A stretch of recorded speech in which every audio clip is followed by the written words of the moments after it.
Allah la yasuku khairu illallah. Bismillahi Allah ma kana min ni'matin faminallah.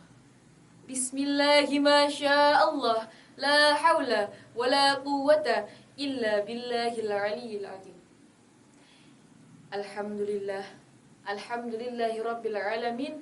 Assalatu wassalamu ala ashrafil anbiya'i wal mursalin wa ala alihi wa sahbihi ajma'in. Amma ba'd. Dewan juri yang terhormat serta hadirin sekalian yang insyaallah tercurahkan rahmat. Assalamu alayka, assalamu alayki, assalamu alaykunna, assalamu alaykum warahmatullahi ta'ala wabarakatuh.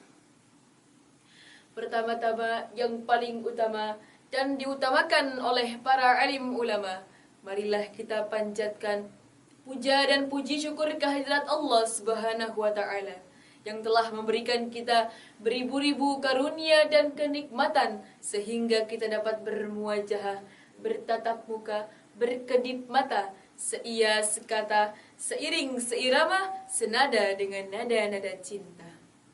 Selawat bertangkaikan salam, berdaun cinta, berakarkan kasih sayang, serta kerinduan terhadap baginda besar kita, Nabi Muhammad sallallahu alaihi wasallam, yang telah membawa kita dari zaman jahiliyah menuju zaman amaliyah, dari zaman onta menuju zaman Toyota, dari zaman nenek-nenek makan kurma hingga nenek-nenek makan shawarma. Dewan juri dan hadirin yang dirahmati Allah, hari demi hari, tahun demi tahun, terus terjadi perubahan yang sangat signifikan. Dekadensi moral yang terjadi di kalangan pemuda semakin mengkhawatirkan. Kebobrokan moral yang terus-menerus menggerogoti para pemuda seperti ditelanjangi oleh oknum-oknum yang tak bertanggung jawab. Bukannya memotivasi, justru meracuni para penerus bangsa saat ini. Bahkan kemurnian ajaran Islam yang dulu sangat disakralkan, sekarang justru disepelekan. Ditambah lagi, akhir-akhir ini, kita disuguhkan dengan berbagai perkembangan teknologi dan informasi yang begitu pesat. Arus globalisasi semakin deras, menghempas, menggerus batas-batas religiusitas bagi pemuda Islam mayoritas. Masa muda adalah masa di mana kita dihadapkan dengan berbagai macam masalah dan tantangan, terutama di era milenial seperti sekarang ini.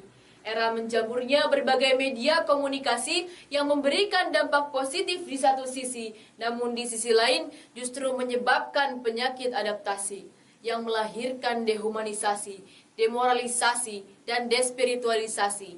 Akibatnya, manusia hidup bebas, beringas, keras, ganas, bahkan lebih ganas daripada binatang buas.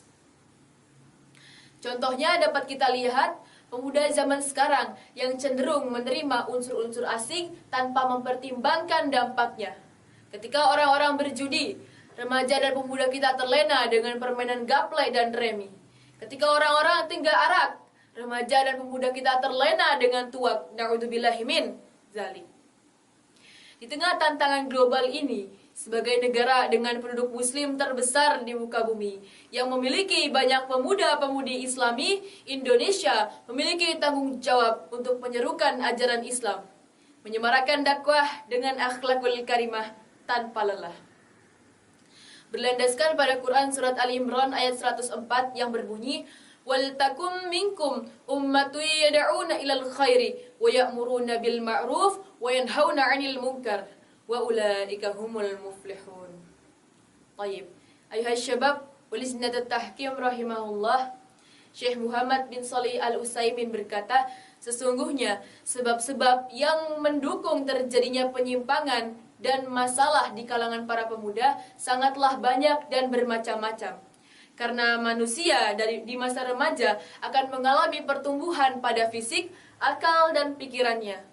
Oleh karena itu, dalam masa ini dibutuhkannya tersedia sarana-sarana untuk membatasi diri, mengekang hawa nafsu, dan pengarahan yang bijaksana untuk menuntun ke jalan yang lurus. Kemudian dijelaskan kembali oleh Syekh Al-Utsaimin langkah-langkah yang harus ditempuh untuk memperbaiki akhlak para pemuda dalam kitab beliau yang berjudul Min Mushkilati Syabab. Apa saja? Yang pertama, memanfaatkan waktu luang secara maksimal. Rasulullah Shallallahu Alaihi Wasallam bersabda, "Ni'matani maghbunun fihima katsirun minan nas, as-sihhah wal faragh." Ada dua nikmat dari Allah Ta'ala yang kurang diperhatikan oleh kebanyakan manusia. Apa? Yaitu kesehatan dan waktu luang. Waktu luang bisa menjadi berkah, bahkan juga musibah.